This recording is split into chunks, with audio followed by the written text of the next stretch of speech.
Why am I not surprised? Well, it's probably because surprise rounds aren't actually a thing in Pathfinder 2nd Edition. And if that confuses you a little bit, let's talk about how ambushes work in Pathfinder 2e on this episode of The Local Disaster Tour Guide.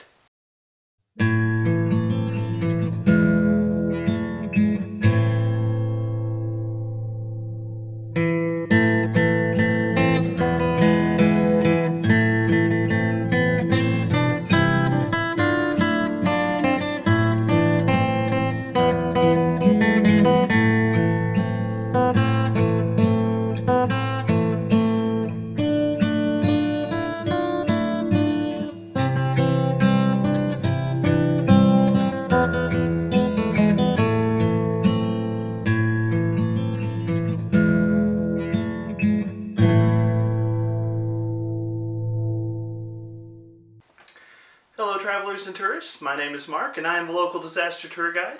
That's right, I am a storyteller who is very concerned about the implications of deception rolls on initiative. Welcome to a journey through the fantastic world of TTRPGs like Pathfinder and Starfinder. Today, I'm going to go a little more in depth on the subject of ambushes in Pathfinder 2nd Edition, how to manage them, how they work mechanically, and what you need to think about as a storyteller if you want to use ambushes in the game that you are running. And I just want to give a shout out to one of my viewers, GM Ray, for suggesting this topic. A few weeks ago, I did a video on the subject of camping, resting, and ambushes in Pathfinder 2e, and in the comments, GM Ray asked if I could go a little more in depth on this subject, and I'm more than happy to do so. So, GM Ray, thank you for being a part of the conversation. For those of you who might be new to the Storytelling in Pathfinder 2e series, this is a series where we take a look at the tips, tricks, and advice that Paizo offers storytellers to help them be more successful when running Pathfinder 2e at their tables. We dive into the different topics presented in the core rulebook, and especially in the Game Mastery Guide, and consider what impact they have on the stories that we tell using Pathfinder 2nd Edition. This series is intended for storytellers of every skill level, from beginner to advanced, and even if Pathfinder 2e is not necessarily your preferred game, I still invite you to be part of the conversation.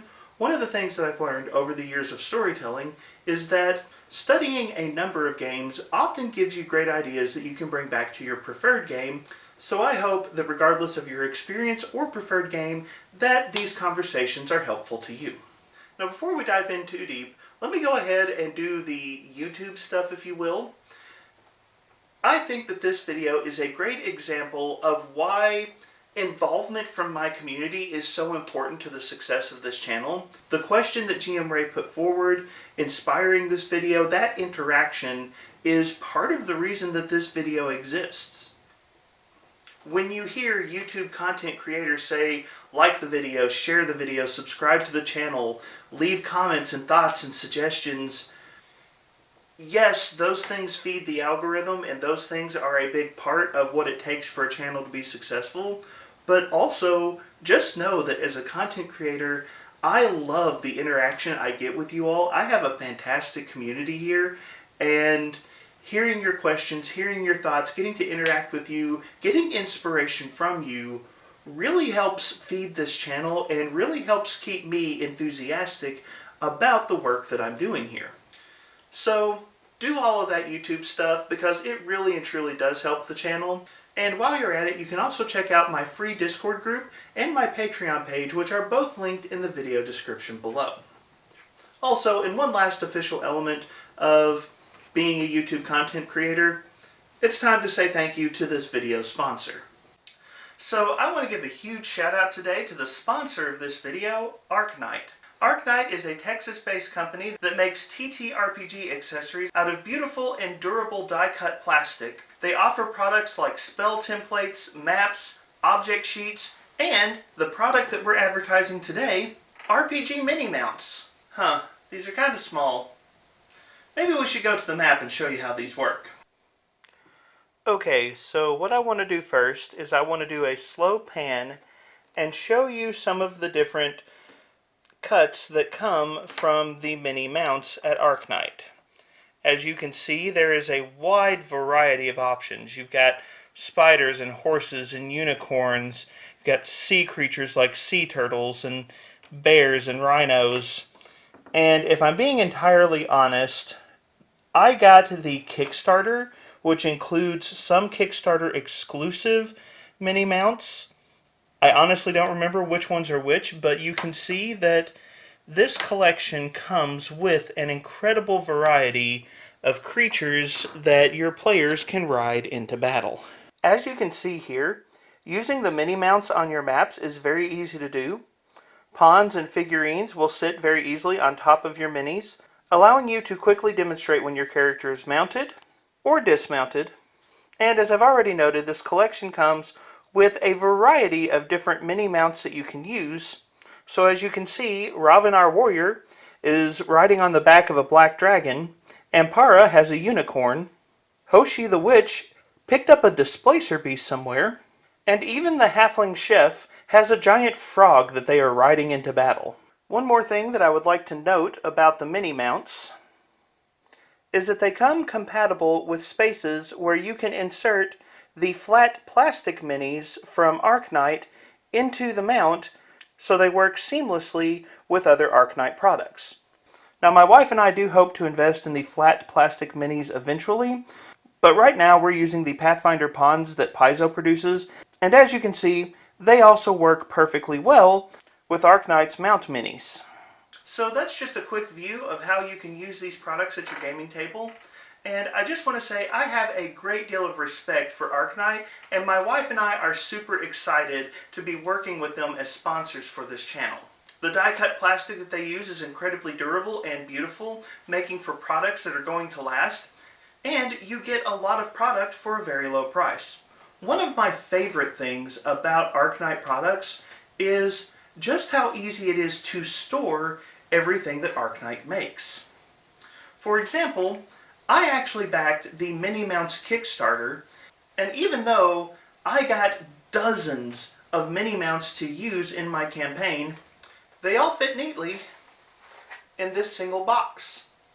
This doesn't take up much room on my shelf, meaning that I have plenty of space for the other accessories in my collection. The last thing I want to say about ArcKnight is this. I have been a customer of ArcKnight for years, and they have an absolutely fantastic team. I've backed their Kickstarters, I've actually gotten to talk to them at Gen Con, and I have done a number of orders through this company, and on the single occasion that an order went wrong, their customer service team was extremely quick to address the problem, fix the problem.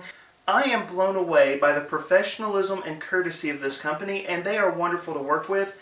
And again, thank you ArcKnight for sponsoring this video. If you want to check out their products, I'll throw a link in the video description below. Okay, so now this is the part of the video where I give you some rules references to dive into if you want to read up a little bit more on this topic. But, well, this is kind of an awkward portion of the video. I already teased that there are no surprise round rules in Pathfinder 2nd Edition, so instead of rules for surprise rounds, what I'm going to encourage you to read for this particular video is the rules on perception. These can be found from pages 465 to 467 of the Pathfinder 2e Core Rulebook, and as we get into this conversation, you will begin to see why I'm sending you to perception rules rather than surprise rules for this particular conversation.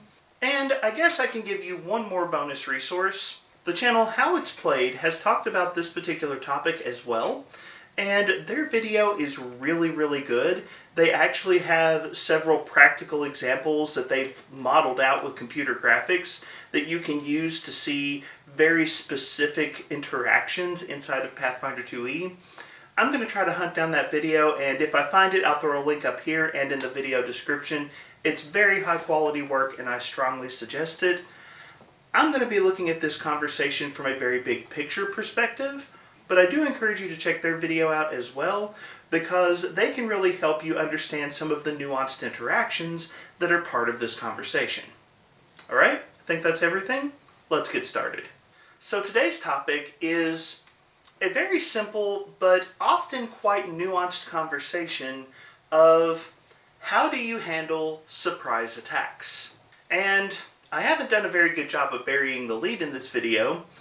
One of the principal things we're going to talk about is Pathfinder 2e does not have a surprise round mechanic inside of the game. A lot of RPGs do. A lot of RPGs will have some kind of special surprise round rules that apply when one side of a combat gets the drop on another group inside of that combat and has some sort of special but temporary advantage or some unique rules interaction that covers those moments inside of the game. Well, Pathfinder 2e doesn't have any of those rules. There are no surprise rules, there are no ambush rules inside of Pathfinder 2nd Edition, and since we've already dived pretty heavily into this topic, let's go ahead and talk about why.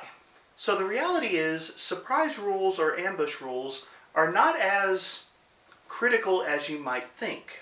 There is a reason that ambush tactics exist, and it is definitely advantageous for one group of warriors to successfully ambush another group of warriors. Surprise round rules are often structured in a way to reflect the fact that successfully getting the drop on your opponents would give you an advantage.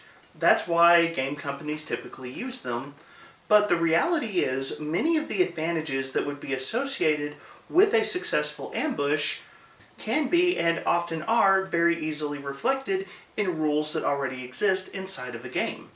And that is true in Pathfinder 2nd Edition.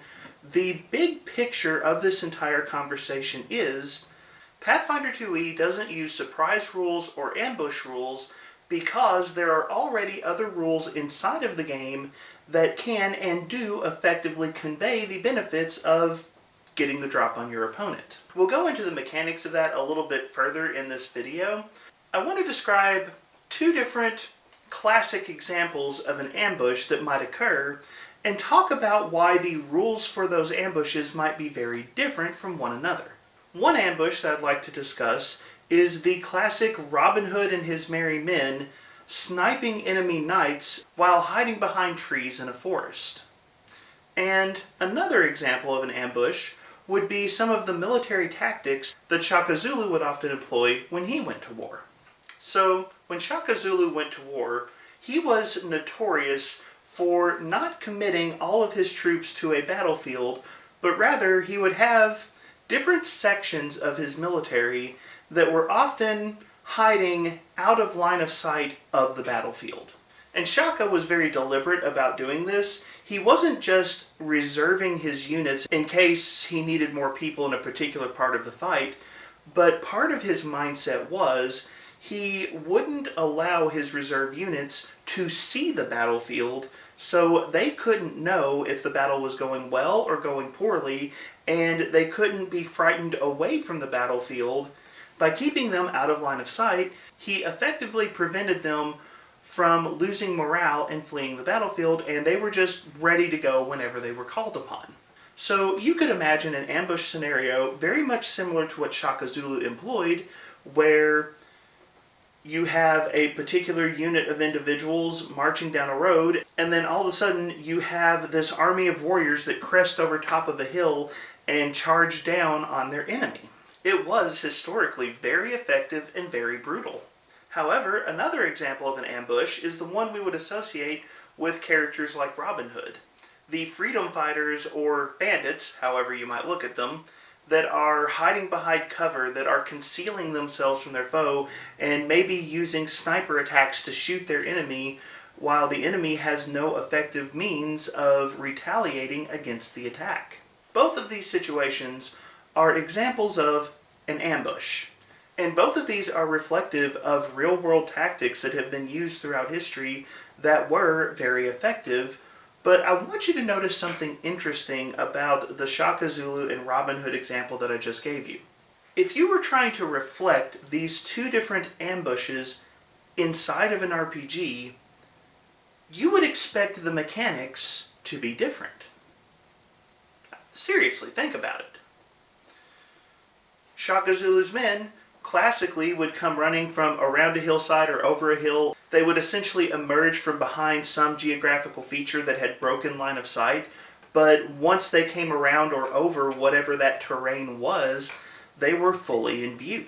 There was no stealth to the ambush, even though it was still very much an ambush. Meanwhile, in the Robin Hood situation, you have individuals who are concealed, they're hidden, they are hiding behind terrain, and they are using the environment to effectively prevent retaliation.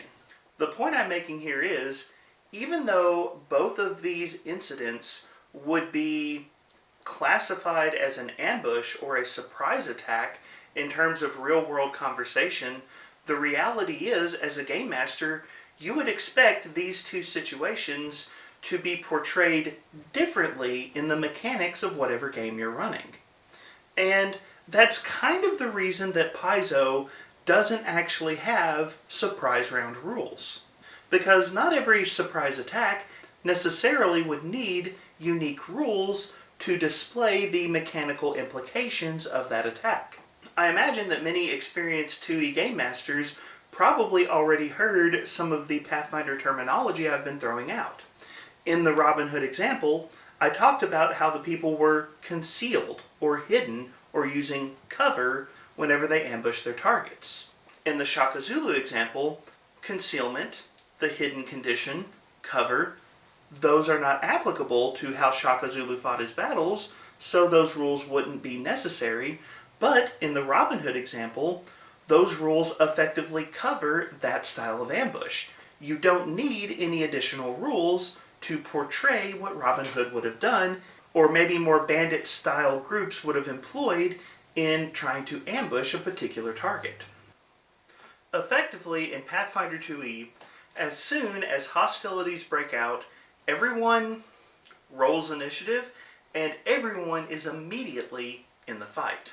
If one side has a particular advantage from successfully ambushing the other side, those advantages are portrayed through other mechanical means inside of the game, and there is no special surprise round or ambush rule necessary to portray that. Now, before we go a little bit farther, there is another nuance of the Pathfinder 2e rules that I want to talk about that is also very important to this particular conversation, which is initiative is not a skill check, which means that even if you beat someone in initiative, you have not succeeded on a skill check against that character. This is an important nuance of the rules, and one that is a little bit easy to overlook, especially if you're new to Pathfinder 2e. Okay, so I know that's a bit weird. Let's take a second and talk about it. One of the cool elements of Pathfinder 2e is they don't have an initiative stat. Rather, initiative is handled in a very flexible fashion, and players can potentially roll all kinds of different things based on what they're doing at the moment that hostilities break out. So, for example, in an ambush scenario, you might have one side of the battle that is rolling stealth checks for their initiative, while the other side of the battle is rolling perception for their initiative. If this were a normal RPG scenario, whoever rolled highest would be considered to be the successful person against the other people involved in the fight. So if the guy who rolls stealth rolls higher, he beat the other person's perception and he is effectively hidden. And if the person who rolled perception rolls higher, that beats the stealth roll, so that person is no longer hidden, right? Nope, that's not how it works in Pathfinder 2e. Initiative is not a skill check. In Pathfinder 2e, if you're trying to use a skill against another player, you are rolling that skill against a DC set by that player. So, in order to successfully spot someone who is hidden, you have to succeed at a perception check against their stealth DC. And on the flip side, in order to successfully sneak up on someone, you need to succeed on a stealth check versus their perception DC. Initiative doesn't use DCs. Initiative is just comparative rolls, which means that initiative does not function as a skill check and doesn't have the same implications that a skill check would have. Okay, so that's straightforward, but it's still a little confusing. Exactly what does that mean? Well, what that means is once a player rolls initiative, their circumstance doesn't change. There is no change in status relative from one player to another, from one creature to another inside of the game. So, at the start of a battle, if one character is concealed or hidden or undetected versus another creature, even if the creature rolling perception beats them on initiative, that creature doesn't suddenly spot the person who is hidden. Even if the hidden attacker loses the initiative roll, they are still concealed, hidden, undetected, whatever the case may be, when that particular round of combat breaks out. Alright, is that clear as mud? Well, let's talk a little bit about perception rules and see how that might affect a combat that breaks out at the start of an ambush. Okay, so now that we have established that there is no such thing as a surprise round, and now that we've established that initiative is not a skill check, we're ready to talk about the real rule set that is at play here, which are the perception rules that I referred you to earlier.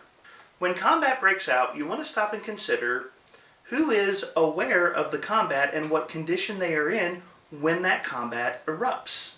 And the rules that we have for perception and the different conditions that cover detecting creatures cover the vast majority of circumstances that you will ever need to successfully run an ambush. Concealed creatures require a successful check in order to target them with any kind of hostile action, so if you have a group of snipers who are hiding in the trees, that concealment can effectively portray the advantage that they have. The hidden and undetected conditions are even more powerful. So, really quick, a creature is hidden if another creature knows where they are, but can't see them directly. So, if I know that my opponent is hiding behind that tree over there, but I can't actively see them because there's a barrier between them and I, then they are hidden from me, and according to the rules of Pathfinder 2e, anytime that they attempt to strike me, I am going to be flat-footed against their attack. That hidden condition gives them a powerful mechanical advantage that easily covers the benefits that they have for where they are stationed. Not to mention the fact that they also have cover if I attempt to return fire. The undetected condition applies to a creature that I don't even know is there. I have no idea where they are or what they're doing, and I have no capacity to react to them unless I can successfully locate them by using a seek action. Much like the hidden condition, if a creature were to attack me while they were undetected, I would be flat-footed against their attack. So, once again, there is a very clear and distinct mechanical advantage for that character who has successfully ambushed me. Conditions like concealed, hidden, and undetected offer very powerful benefits to the person who is pulling off the ambush, and when you combine that with rules like cover, you can very easily put one side at a distinct advantage over the other with no special surprise round rules necessary. So a game master who is aware of the rules for perception and detecting creatures and the different statuses associated with that can very effectively portray an ambush scenario using just those rules alone. Now, there are other elements inside of the game that can also help portray an ambush. For example, the surprise attack feature for the rogue class says that the rogue treats any creature that has not acted yet in initiative as flat-footed as long as they roll deception or stealth for their initiative. So again, we see here that through the use of a rogue class feature, they can inflict the flat-footed condition on a particular opponent and effectively debuff them as soon as the fight breaks out. No surprise round rules necessary. As you can see, a successful ambush is already going to be benefiting one side of the combat very heavily. But that does raise an interesting question. What happens when you have an ambush where the attacker isn't concealed, isn't hidden, isn't undetected, where, much like the Shaka Zulu example I gave earlier, the military is maybe running over the top of the hill and entering line of sight relative to their opponents? Are their opponents automatically flat-footed? Well, not necessarily. The attackers are clear, they are visible. Their enemies know where they are and where they're coming from, and if their enemies are quick, they can react effectively to whatever the ambushers might be doing. The flat-footed condition is not automatically imposed on one side of a combat should one side or another be ambushed, but rather the flat-footed condition is imposed based on the circumstances of the battlefield, the advantages or disadvantages that one side or the other might have, and it's not always going to be applicable to every single ambush situation. Soldiers battling the Zulu may not be contending with concealment or the hidden condition, but they are still being forced to fight in a position and at a point in time where they're not prepared for the battle, so there are still plenty of advantages to the Zulu soldiers even in that instance. Just because flat-footed didn't get applied doesn't mean that the Zulu still wouldn't have an advantage from that particular style of ambush. So as a game master, you don't always have to debuff one side of a battle or another every time an ambush takes place, because sometimes debuffs aren't necessary. However, as a game master, you do have the opportunity to use debuffs if you think they're appropriate to, well, whatever situation is going on inside your game. If you feel that a particular character would be flat-footed because of the circumstances of that fight scene, you can apply the flat-footed condition for as long as it would be relevant, or for that matter, any other condition that might be appropriate. Now here I should note that typically at the start of battle, there aren't going to be a lot of debuffs that aren't based on something like concealed, hidden, or other conditions like that. Oftentimes conditions such as enfeebled or clumsy, things like that, are not going to be relevant because honestly the fight hasn't broken out yet. Unless one of your characters has fallen victim to a particularly brutal trap, they probably aren't going to have any conditional debuffs applied to them at the start of a fight. But it is important to note that if they do have those conditions, it can affect initiative and play into who successfully gets the drop on the other side. Imagine, for example, a character who is badly injured by a crushing rocks trap and they have the enfeebled condition. If that character then tried to roll athletics for initiative, they would take the enfeebled penalty to their athletics check, meaning they react slower to the battle and are more likely to go later in the fight. This is particularly relevant because the most common thing that is rolled for initiative in Pathfinder 2e is perception, and when we think about ambushes, a lot of ambushes happen at night when people are sleeping. And if you read up on the rules for unconscious characters, you will note that a sleeping character takes a -4 penalty to its perception check, meaning that a sleeping character rolling initiative would be at -4 on their initiative, making it a lot more likely that they will not get to go before their attackers do. Debuffs are not automatically applied at the start of an ambush, but as a game master, you can apply debuffs when you feel that they are appropriate, and those debuffs can affect initiative, which ultimately can give a powerful advantage to one side or another.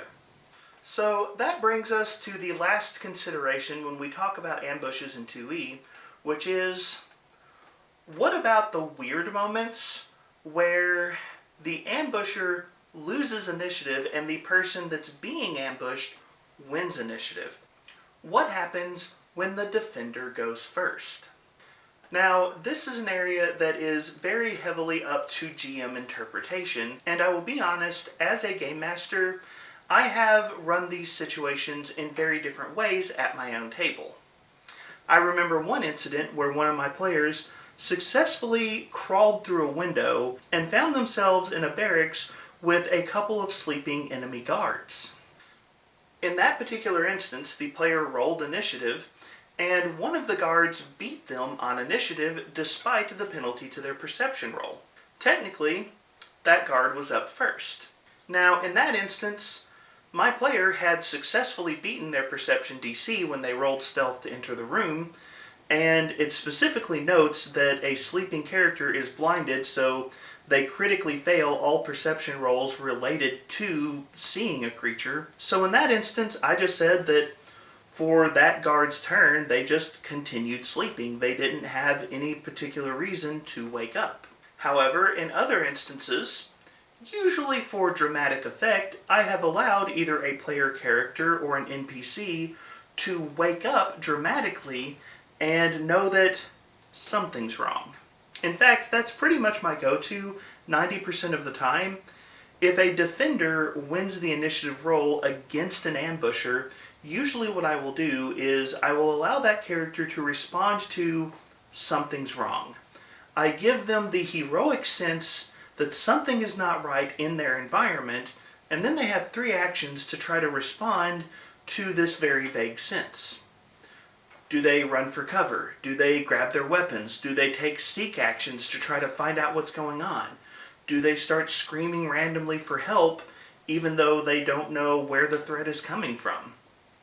They have just a few seconds to respond to a threat that could be coming from, well, anywhere. Truthfully, as a game master, when it comes to handling ambushes, the weird scenarios are the scenarios where the defender wins initiative, but as a game master, you've got some flexibility in deciding how best to portray that moment, and quite often I have found that just saying, something's wrong, what do you do, can lead to some very tense and exciting storytelling.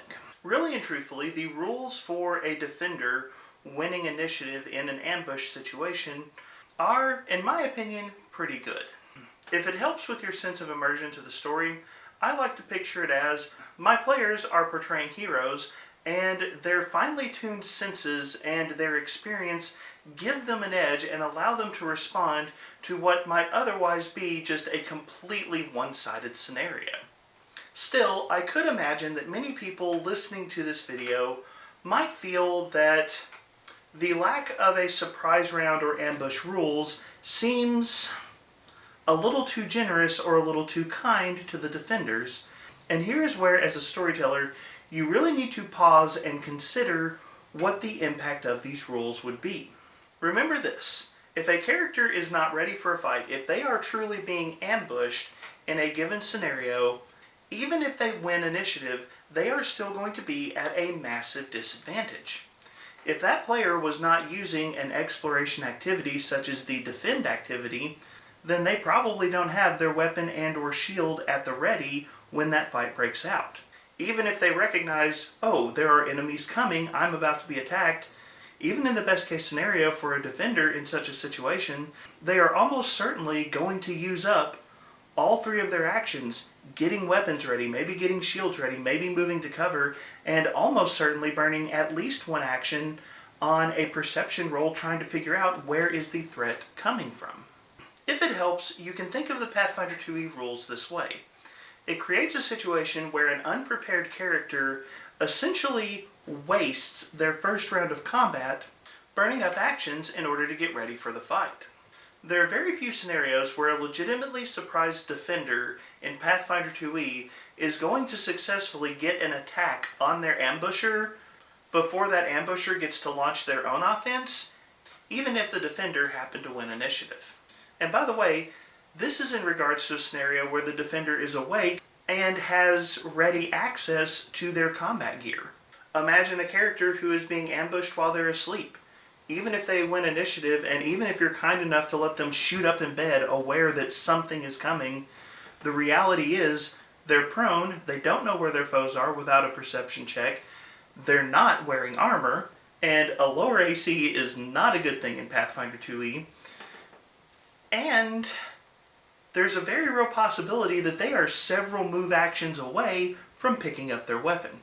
A sleeping character that gets ambushed, even if they win initiative after their perception penalties, is probably going to burn 2 or 3 rounds worth of actions before they can begin to effectively fight back. So while it might seem strange that there are no specific surprise round rules, it's worth noting that these rules are still pretty harsh if you're the defender. Yes, the defender can win initiative, and yes, the game master can allow the defender some actions before the ambush starts, quote unquote, but that defender is still going to be struggling and they're still going to be on their back feet. But let me turn the conversation over to you. What are your thoughts about surprise attacks and ambushes in Pathfinder 2e? Are there any elements of the rules that I overlooked or failed to mention, or are there any questions that you still have about how to run these types of encounters? Let me know in the comments below. As I mentioned earlier, do all the YouTube stuff. If you enjoyed this video, like it and share it, subscribe to the channel. I absolutely love everyone who participates in the conversations. Like I said, this video came about because of one of your all's questions. and I definitely encourage you to leave your thoughts and be a part of that conversation. Don't forget to check out the sponsor of this video, ArcKnight, and the fantastic products that they make. You can find them linked in the video description below. And while you're down there, check out my free Discord and my Patreon page as well. Thank you so much for being here. Thank you so much for being a part of the conversation, and have a wonderful day.